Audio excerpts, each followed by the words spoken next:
So I get a call today from my wife while I'm wrapping up work saying that the Jeep has died, side of the road. No explanation, no reason. I mean, it's pretty modified, so she assumed I just messed something up. I tell her to bring it home. Have it towed home. I'll be there soon. We'll take care of it. So she gets it towed.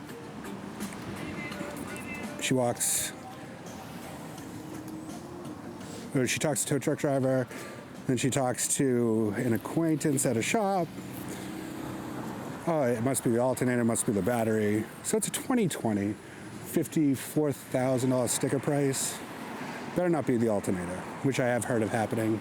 So that's why I'm making this video, because the Jeep dealers are not amazing. Gets dropped off, it's in the driveway when I get home. It is dead, won't start. So I plug it in. I'll show you some stuff. So I plug it into my old school diehard. Has 3 options for charge rate, some battery type options, display mode options. This thing's lasted me 20 years, 15 years, small, carried around. It's awesome. So I put a charger on the Jeep. So, all right, so theoretically it is the alternator, because while it's running, it's showing that the voltage is going down. I think it was, whatever it was going down gradually, 1/10 of an increment, which proves the alternator is not working. All right, well, I don't believe it, because whatever, it is what it is. I'll have to upgrade at some point, not a big deal. And I did a lot of modifications. I could have screwed it up, lifted it 6 inches, some rims, did it all in my driveway. So the point of this video is, though, I'm gonna show you. I'm gonna stand on something and show you. So this power block, I don't know, I think it lists $600 just for the part. Battery, I don't know, $300. Alternator installed $1,000. Just, we're talking crazy numbers. This is why you learn how to do your own work whenever possible. So I take my multimeter, $40 Kawitz, whatever it's called. I just got this just to try it out. It's actually pretty good. It's relatively close to more expensive ones. Easy, nice, easy readout. So just in case you don't know, it's hard to do with one hand. I'm just doing this impromptu real quick because I want to save people, because I'm making this video. If you brought this to many mechanics, they'd be sending you $2,000 invoices for nothing. So, for instance, see, put that on negative, which is, so this is DC. Put on negative, sorry for the rough.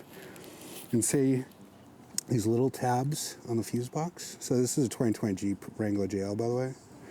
You put them on the little silver tabs, and you go back. Oh, it's 0. Well, it's off, which means it's an ignition fuse. This will come alive when it's necessary, when the ignition's on. Go to another one. This is reading, 11.94. That means that it's on right now. Could be security, could be whatever. But that means that it's live.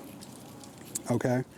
So you look at the fuse box diagram, which I'll show you real quick. It's hard to read. I'm in the driveway in the sunlight. A lot of options, blah, blah. So the important thing is, so if you're worried about fuses for anything, your cigarette lighter goes out, your USB charger goes out, anything goes out. So you buy one of these, or there's even other ones for $20, $10. Just hook it to ground and hit the pin, so you don't have to pull them out with tweezers. But it's hard to see. So anyways, I was looking at this. So the top 8 circles are listed under high current fuses.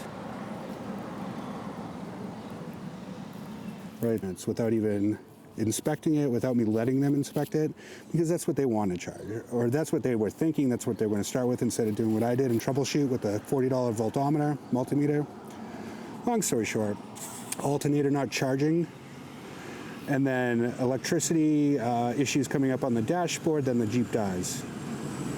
See these? This under here, this piece of metal, which you can see because there's nothing on top of it, this metal. So that's a fuse block, it turns out, or it seems to be. They sell the part. So this looks like it's just a inline fuse for all these components, aftermarket stuff. I'm guessing it's probably Rubicon related, aftermarket. Long story short, this one standing from the right side, looking in, this one, which I've never touched, never fiddled with, nothing, was loose. And I'm the only person who's ever worked on this Jeep, so I know that it's never been touched. Tighten it, start the Jeep. Lo and behold, the alternator is working again. I could have just put it on my Amex, not paid attention, just told my wife to drop it off at the dealer. A couple $1,000s later, maybe I'd have a new alternator. Wouldn't do me any good. Nothing would have done me any good. But when you take your time and just research stuff, and you're willing to do work yourself, if you have the time or the patience and take your time, I mean, the worst thing that happens is you try it yourself, and you have it towed to a dealer, or you have it towed to your local mechanic. But theoretically, worst case scenario, they could have give me a $3,000 bill, change the alternator, it didn't fix anything, then change the power block, which would have changed something because the fuse that I just pointed to, or that bolt and nut, is part of a $600 power block if you buy it.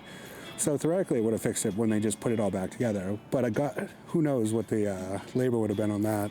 So, I don't know, 30 minutes of troubleshooting and a $40 multimeter saved me a couple grand, which I'm guessing. So the reason I'm saying this video is just try stuff like this before you go and drop your Jeep off thinking that you have a blown alternator after 35, 40,000 miles, like a lot of people have reposted.